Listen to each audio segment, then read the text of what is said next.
vakti gördüm gözüm sultanını. Dedim sultan mısın? O dedi yok yok.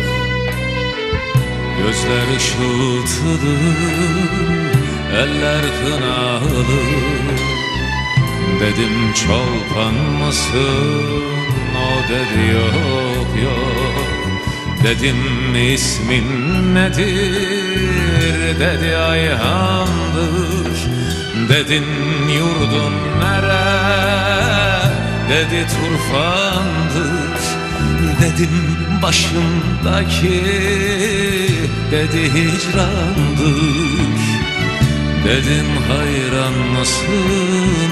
O dedi yok yok.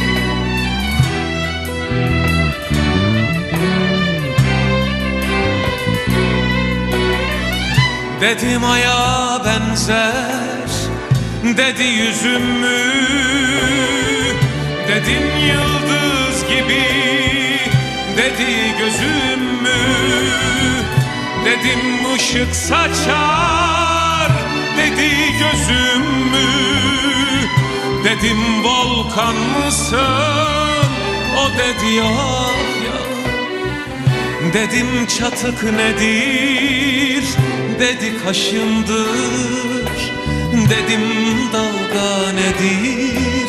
Dedi saçımdır. Dedim 20 nedir? Dedi yaşımdır. Dedim canan mısın? O dedi yok yok. Dedim 20 nedir? Dedi yaşımdır. Dedim canan mısın? O dedi yok yok.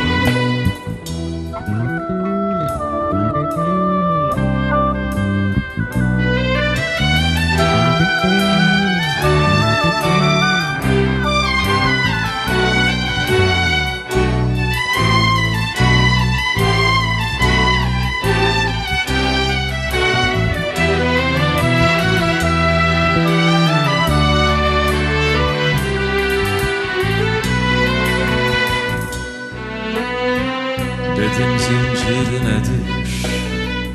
Dedi boynumda. Dedim ölüm nedir?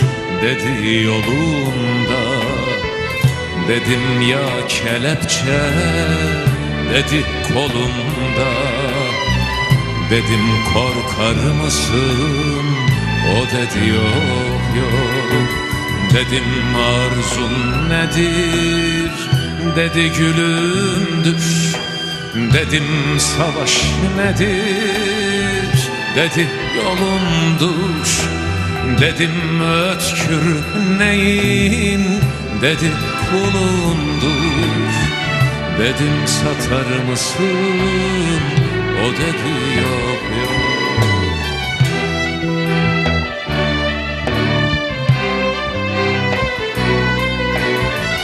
Dedim aya benzer, dedi yüzüm mü? Dedim yıldız gibi, dedi gözüm mü? Dedim ışık saçar, dedi gözüm mü? Dedim volkan mısın? O dedi yok yok. Dedim çatık nedir? Dedi kaşımdır. Dedim dalga nedir? Dedi saçımdır. Dedim 20 nedir? Dedi yaşımdır. Dedim canan mısın? O dedi yok yok.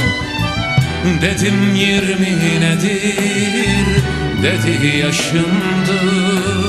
Dedim canan mısın? O dedi